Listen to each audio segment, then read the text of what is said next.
జగన్మోహన్ రెడ్డికి అసలు ఈ రాష్ట్ర ప్రజల గురించి కానీ రాష్ట్రం గురించి కానీ మాట్లాడే అర్హత లేదు. ఎందుకంటే అతనికి ఇచ్చిన 5 సంవత్సరాలని ప్రజలంతా నమ్మకంతో 5 సంవత్సరాలు అధికారం ఇస్తే సర్వనాశనం చేసి వదిలిపెట్టి అసలు తుఫానుకి పరామర్శలకు వచ్చిన రోజు కార్పెట్ వేసుకొని కాలికి మట్టి కాకుండా కార్పెట్ వేసుకొని ఎప్పుడైతే పరామర్శకు వచ్చాడో ఆ రోజే అతనికి రైతుల పట్ల ఎంత ప్రేమ ఉందో మనందరం కూడా అర్థమైపోయింది. జగన్ ఎప్పుడు కూడా ఏ అవకాశం వచ్చిద్దా బయటకు వచ్చి ఏం చేద్దామా ఏదో సింపతి పొందుదామా అనే ప్రయత్నంలో ఉన్నాడు. ఎందుకంటే అధికారం ఇచ్చినప్పుడు ఏమన్నా ప్యాలెస్ నుంచి బయటికి రాలా, అధికారం లేనప్పుడు ఏమన్నా ప్రభుత్వం చేసే మంచి పనికి మెచ్చుకోకపోగా ఏదన్నా రియల్గా ఏదన్నా జరిగి ఉంటే ఇదిగో పలానా చాట ఇది ఉంది అని చెప్తే ప్రభుత్వం సిద్ధంగా ఉంది పని చేయడానికి. ఏదో ఒక బండ్ వేయాలి ప్రభుత్వానికి మీద నిందేయాలనే కార్యక్రమం తప్పక వేరే ఆలోచన జగన్మోహన్ రెడ్డికి లేదు, జగన్మోహన్ పార్టీకి ఎప్పుడూ లేదు.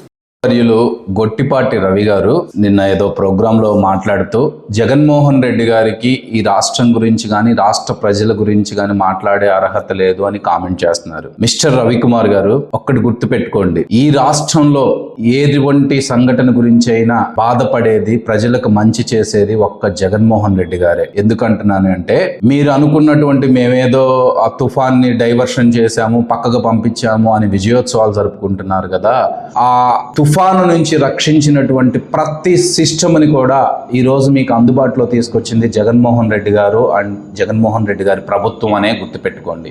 ఇంకోటి అది అంటున్నారు కార్పెట్లు వేసుకొని మట్టి అంటకుండా ఇది చేశారు అని. మీకు తెలుసో తెలీదో, బహుశా మీకు తెలిసి ఉండకపోవచ్చు, నేను చెప్తున్నానండి. ఆ రోజు క్షేత్రస్థాయిలో ప్రతి పంట ఎంత నష్టం జరిగింది అని పరిశీలించిన తర్వాత ఏరియల్ సర్వే చేసిన తర్వాత అధికారులతో సమీక్ష జరుపుతూ మాత్రమే ఆ టెంట్ హౌస్ లో జగన్మోహన్ రెడ్డి గారు సమీక్షా సమావేశంలో పాల్గొన్నారు. దాన్ని పట్టుకొని ఏదో మట్టి అంటకూడదు గిట్టి అంటకూడదు అనే కామెంట్స్ చేస్తున్నారు. అది మీ విజ్ఞతకే వదిలేస్తున్నాము.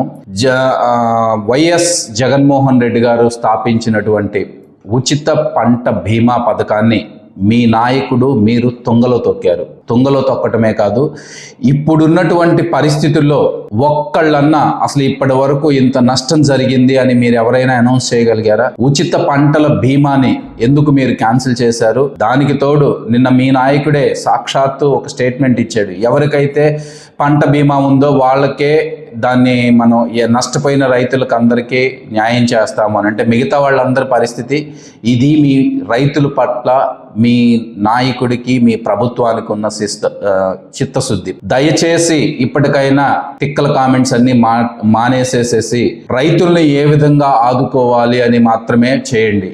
దాదాపు 15 లక్షల ఎకరాల్లో ఉన్నటువంటి పొలాలు దెబ్బతిన్నాయి. వాటన్నిటినీ తక్షణమే ఎంత పంట నష్ట అంచనా వేసి వాటి గురించి రైతులకి ఏ విధంగా మనం సహాయపడగలమో చూడండి. కానీ ఇలాంటి అసందర్భ ప్రేలాపనలన్నింటినీ వదిలేసేసేసి వెంటనే రైతులకు సేవ చేయండి మంత్రి గారు.